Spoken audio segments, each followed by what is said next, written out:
है तो वहाँ रुमाल बनाने के लिए वहाँ जो आतंकवादी क्षेत्र काफ़ी बड़ा है तो वहाँ के महिलाओं को काम दिया और मेरी जानकारी है कि 2000 महिला अभी काम कर रही है और वो रुमाल बना रही है। और गुलाम नबी साहब, ये एक रुमाल 50 रुपये का केवल है। 2 करोड़ रुमाल पेटीएम ने खरीद लिया और अपने उसका मार्केटिंग कर रहे हैं और ये 3 रुमाल की कीमत 150 रुपये है और मार्केट में जो ब्रांडिंग रुमाल है उसकी कीमत 350 रुपये है, कंपनी की 250 है। और इसलिए अभी वो 2000 महिलाएं रुमाल बना रही है और ये रुमाल मैं प्रयास कर रहा हूँ, अभी तक जमा नहीं है, इसको एक्सपोर्ट करना। क्वालिटी अच्छी है और ये रुमाल 50 रुपये का एक है, सस्ता भी है। तो आप कहीं ना कहीं वो उस क्षेत्र में जहाँ आतंकवादी प्रभावित क्षेत्र था वहाँ 2000 महिला ये काम कर रही है। उनको पहले 2 रुपये रुमाल पे मजदूरी मिलती थी, 80 रुमाल रोज वो बनाती थी तो 160 रुपये मिलते थे। तो मैंने हमारे खादी ग्रामोद्योग के अध्यक्ष मैंने लॉन्चिंग किया तो मैंने कहा 2 रुपये में क्या होता है, आप क्यों आप प्रॉफिट आपका कम करिए पर 3 रुपये दीजिए। तो अब 3 रुपये देकर 240 रुपये एक महिला को मिल रहे हैं और आज वो महिलाओं को रोजगार मिला। और आज आपको मैं बताता हूँ सबसे बड़ा प्रॉब्लम कोई है तो इन हमारी जितनी योजनाएं हैं उसके बारे में हमारा कम्युनिकेशन में काफ़ी कमी है। हमारे पार्लियामेंट के मेंबर्स को भी हमारी योजना अभी पूरी मालूम नहीं, उनकी तो छोड़ दो, मैं भी रोज रोज पढ़ता तो मुझे नई बात मालूम होती है, मुझे भी पूरा डिटेल मालूम नहीं, ऐसी स्थिति है।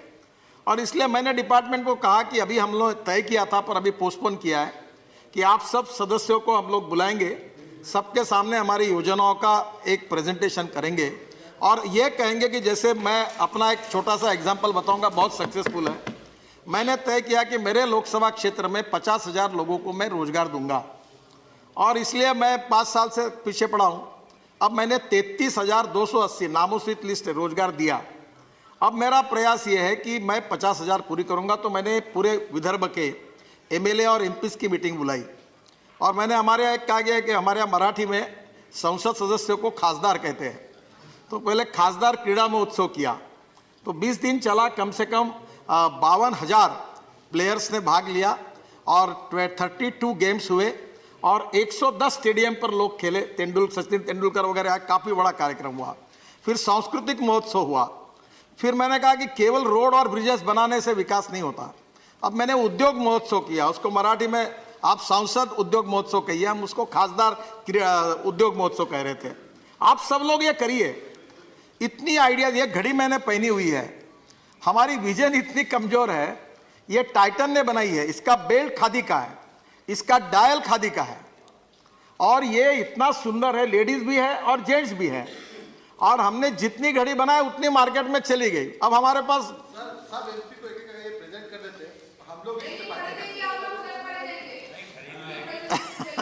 सर मैंने सबको फ्री ऑफ चार्ज देना तो मुश्किल है पर मैंने अपने अध्यक्ष महोदय को दिया और हमारे लोकसभा के स्पीकर को दिया, कुछ प्रमुख लोगों को दिया है। मैं विपक्ष के नेता जो है उनको जरूर एक घड़ी भेंट दूंगा पर आप लोगों को मैं कहूंगा कि मैं आपको डिस्काउंट देके उसको मिलने की व्यवस्था कर दूंगा।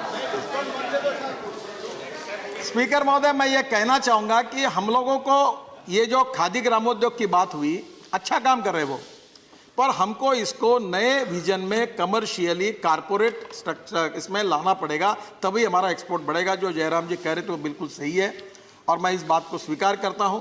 हमारा टर्नओवर अभी 3,500 करोड़ तक जाएगा। विलेज इंडस्ट्री का पिछले साल का टर्नओवर, विलेज इंडस्ट्री जो हेड आता है अंदाजन, वो 75,000 करोड़ हुआ है। इस साल 1 लाख करोड़ होगा और हमारा प्रयास है कि हम 5 साल में ऐसी स्थिति पैदा करेंगे कि वो 5 लाख कम से कम करोड़ तक जाएगा। देखो, एक खादी डेनिम बनाया, आपको बताओ, ये जीन की पैंट, जहाँ कोई पत्रकार है, ये सब लोग जीन की पैंट पहने हुए दिखते हैं। मैं सबको पूछता हूँ कि आप खादी डेनिम क्यों नहीं यूज़ करते हो? ये जो अमेरिकन कंपनी है लेवाइस या कुछ तो भी नाम है उसका, वो हमारा पूरा खादी डेनिम का कपड़ा खरीद रही है और वो उनका ब्रांडिंग होकर हमारे लोग 3,000 और 4,000 में खरीदते हैं और हमारे यहाँ सिलाई करके वो 500-700 रुपये में मिलेगा, उसको कीमत नहीं मिलती। क्योंकि मार्केटिंग के लिए सोचना होगा। तो बहुत अच्छे मैंने बीच में डिज़ाइनर की भी मीटिंग की थी, इसमें बहुत पोटेंशियल है और हमारी महिला सदस्यों के लिए विशेष रूप से मैं अच्छी बात, दो चीज़ें बताना चाहूँगा। जैसे मैंने 1 करोड़ लोग जो साइकिल रिक्शा चलाते थे, वैसे एक सोलर चरखा है, ये महात्मा गांधी रिसर्च विज्ञान इंस्टीट्यूट है वर्धा में, उन्होंने बनाया।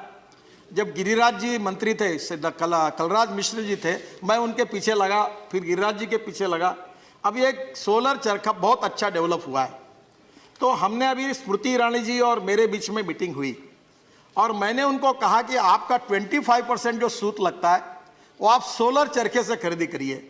तो उन्होंने प्रिंसिपली एक्सेप्ट किया और हमने ये योजना बनाई है कि 5 साल में हम 10 लाख महिलाओं को, एक महिला को 2 सोलर चरखे देंगे और वो चरखा जो है उसके ऊपर जो सूत निकलेगा, मैं आपको गारंटी से बता रहा हूँ कि आप में से जितने लोग यहाँ बैठे हैं वो सब लोग जो कपड़े पहने उससे अच्छे क्वालिटी का सूत जो है कपड़े के लिए वहाँ बनता है।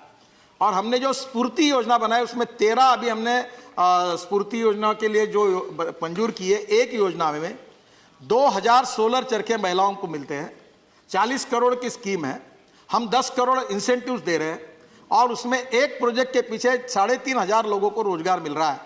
और मैंने ये बड़े बड़े जो पंतलून वगैरह टाइप लोग हैं इनको कहा कि आप इसमें आइए, वो आने के लिए तैयार है कि कपास से लेकर सूत से लेकर वेविंग सब सोलर पर होगा। साइजिंग, ब्लीचिंग, कैलेंडरिंग 13 प्रोजेक्ट शुरू भी हो गए और उसका जो कपड़ा होगा उसका डिजाइनिंग होगा और उसके बाद उसका एक्सपोर्ट होगा। हमारे देश में किसानों को डायरेक्ट इसका बेनिफिट मिलेगा, जहाँ कपास होता है वहाँ ये हो सकता है। तो ग्रामीण और विशेष रूप से ट्राइबल और 115 एस्पायरेंट डिस्ट्रिक्ट को केंद्र बिंदु मानकर हमने अनेक योजना बनाई है। कॉयर की बात आपने की, कल ही यहाँ IIT के साथ मीटिंग हुई, आदरणीय राज्य मंत्री उसमें थे, हमने चेन्नई IIT को अपॉइंट किया और अभी एम्बार्कमेंट में आपको ये मालूम होगा हाइड्रोपोनिक जो पानी पर खेती हो रही है, 1 के ऊपर 10, बहुत अच्छी टेक्नोलॉजी है। उसमें जो पिट लगता है वो कॉयर का है और ये कॉयर का जो बोर्ड है हमारा केरल का, अब इसका टर्नओवर 1900 से 3300 करोड़ रुपए हुआ है, वो एक्सपोर्ट भी कर रहे हैं। और उसमें अभी खेती से लेकर कॉयर को बहुत डेवलप करने की आवश्यकता है। तमिलनाडु, केरल और आंध्र, तेलंगाना, यहाँ हम ये कर सकते हैं। आपको बता दो, बंगाल से जूट और कॉटन मिलाकर एक जैकेट आया था परसों में, पार्लियामेंट के समय पहना, इतना सुंदर कपड़ा है कि इतने अच्छे अच्छे कॉम्बिनेशंस बन रहे हैं कि आवश्यकता है कि इसको ठीक प्रकार से कमर्शियली मार्केटिंग करना। अभी छत्तीसगढ़ के हमारे सांसद बोल रहे थे, इन्होंने मेटल क्राफ्ट बनाया। आप छत्तीसगढ़ में इतना अच्छा मेटल क्राफ्ट बनता है, बहुत सी जगह पर बनारस के सिल्क की बात होती है। हाँ, तो ये सभी गन मेटल, ये सभी बातों को लेने के लिए हमने अब कमर्शियली एक योजना बनाई है। पर मुझे याद है कि एक अच्छा अनुभव मुझे मिला जब मैं शिपिंग मंत्री बना, तो मैंने एक बहुत बड़े वर्ल्ड स्टैंडर्ड की एक एजेंसी को अपॉइंट किया था कि हमारे पोर्ट का अध्ययन करके इसका बिजनेस इफिशिएंसी, टाइम सब बढ़ाने के लिए मुझे रिपोर्ट दो। उन्होंने 120 रिकमेंडेशंस दिए और 120 रिकमेंडेशन में मैंने कुछ नहीं किया, मैं उसका एक्सपर्ट नहीं था। मैंने हमारे डिपार्टमेंट को, मुझे इसको इम्प्लीमेंट करो, मुझे ये चाहिए। आपको ताज्जुब होगा, 103 हमने इम्प्लीमेंटेशन योजना पूरी की। आश्चर्य होगा, हमारे पोर्ट सेक्टर का प्रॉफिट 7000 करोड़ हुआ, 7000 करोड़। तो ये खादी ग्रामोद्योग के बारे में भी जयराम जी और जरा डिटेल में आप सब लोग मिलकर सुझाव दीजिए। खादी ग्रामोद्योग का टर्नओवर केवल ये 3500-4 हजार करोड़ से नहीं होगा, इसको 25,000 करोड़ के ऊपर लेना है। इसमें हैंडलूम, हैंडीक्राफ्ट या हनी, अभी हनी के लिए मैं आपको बताना चाहता हूं कि हनी क्लस्टर बना रहे हैं। आपको बताओ, अमेज़न के साइट पर जो जम्मू कश्मीर में, उत्तराखंड में और हिमाचल में जो हाई एल्टीट्यूड पे हनी है, उसकी कीमत 5,000 रुपये किलो है और हमारे यहाँ 200 रुपये किलो भाव है। हमने हनी का क्यूब बनाया और अभी हनी का ऐसा सिस्टम आया है, वो मैंने बीच में प्रधानमंत्री को मैं 5 अपने लेकर कैबिनेट के मीटिंग के बाद चाय के लिए मैंने तुरंत ऐसा किया और हनी चाय के इसमें गया। तो मैंने कहा आप एक आधे मन की बात में ये प्रचार करो कि आप शुगर नहीं हनी लो चाय कॉफ़ी में। तो हंसते हुए मुझे कहा कि आज तो मुझे कह रहे हो हनी वापरो और फिर शुगर वालों की तकलीफ होगी तो फिर मेरे पास आओगे कि शुगर को मार्केट नहीं तो क्या करना। तो मैं ये आपको यही कहना चाहता हूँ, फिशिंग, बाम्बू और उसके साथ जयराम जी सबसे इंपॉर्टेंट चीज़ है कि हमारे जंगल में, हमारे ट्राइबल सेक्टर में जो हमने अभी हाथ में लिया है, रतनजोत, मोह, साल, करंज और टोली, जट्रोफा ऑयल से एविएशन फ्यूल बनाया हमारे पेट्रोलियम इंस्टीट्यूट ने। और हमारे 26 जनवरी को पिछले हमारे हेलीकॉप्टर और एयरफोर्स के हमारे fighter jet 100% bio aviation fuel पे चले।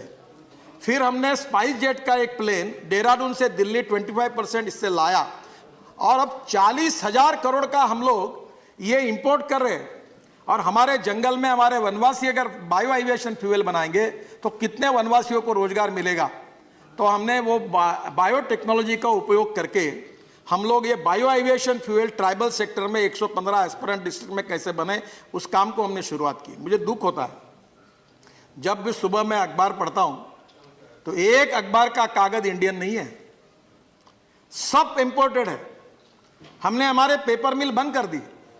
हम हमारे जंगल में आज कनाडा से और हमारे साउथ अफ्रीका से ट्रक भर भर के 40,000 करोड़ का पेपर पल्प आता है, 40,000 करोड़ का पेपर आता है, 20-25 हजार करोड़ की लकड़ी आती है। हमारे यहाँ वेस्टलैंड पड़ी हुई है। मैं इकोलॉजी एंड इन्वायरमेंट का समर्थक हूँ। हमारे मोहन धारिया जी महाराष्ट्र के अभी हमारे यहाँ केंद्रीय मंत्री रह चुके हैं। उन्होंने पड़ी जमीन पर, वेस्टलैंड पर उपयोग करके कैसा करना एक सुंदर रिपोर्ट भारत सरकार को दिया था। और उसके आधार पर हम करेंगे, हम पेपर मिल में हम यहाँ पल्प तैयार करेंगे, हमारी जो वेस्टलैंड है वहाँ पेड़ लगाएंगे। और बाम्बू के बारे में यह अनुभव आया कि बाम्बू के बारे में कटिंग करने की परमिशन नहीं थी। मैंने एक दिन फॉरेस्ट सेक्रेटरी को पूछा कि बाम्बू ये ग्रास है कि ट्री है, तो उन्होंने कहा ग्रास है। तो मैंने फिर आगे उनको पूछा कि ग्रास काटने के लिए परमिशन की आवश्यकता है क्या? बोले नहीं है। मैंने बोला इतने सालों से आप बाम्बू काटने के लिए क्यों प्रोहिबिट करते हो, क्या कारण है, कौन से कायदे पे करते हो? वो चुप बैठ गए। मैं प्रधानमंत्री के पास गया और हमारी सरकार ये पहली है, मोदी जी हमारे देश के प्रधानमंत्री है, कि हमने बाम्बू को ग्रास मानकर तोड़ने की अनुमति दी।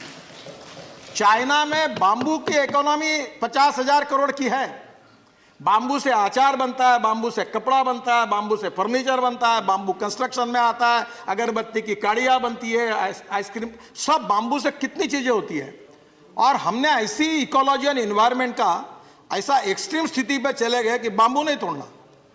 अब किसानों को मैंने हमारे यहाँ कहा कि आप बाम्बू लगाओ। अब बाम्बू से बायो सीएनजी तैयार हो रहा है। आपको एनवायरनमेंट के लिए आप जरूर इसको सपोर्ट करो। ये जो परली है ना, दिल्ली के क्षेत्र में जलाते हैं, परली से बायो सीएनजी निकालने की योजना टेक्नोलॉजी प्रूवन हो गई। अब एक प्लांट लुधियाना में लग रहा है। अब मैंने हमारे डिपार्टमेंट को कहा कि हम लोग गाँव में ऐसे हजारों प्लांट लगाएंगे ताकि हमारे गाँव के किसानों को, वहाँ के ट्राइबल लोगों को रोजगार मिले। तो पहली बात तो एक है कि आप सब लोगों ने जो कहा वो बिल्कुल सही है कि ग्रामीण क्षेत्र के लिए, कृषि क्षेत्र के लिए और वनवासी क्षेत्र के लिए और 115 एस्पिरेंट डिस्ट्रिक्ट के लिए अलग सोचना होगा, अलग टेक्नोलॉजी लानी होगी, अलग वहाँ रोजगार खड़ा करना होगा और वहाँ का पर कैपिटा इनकम, जीडीपी और ग्रोथ रेट बढ़ाना होगा। तो ही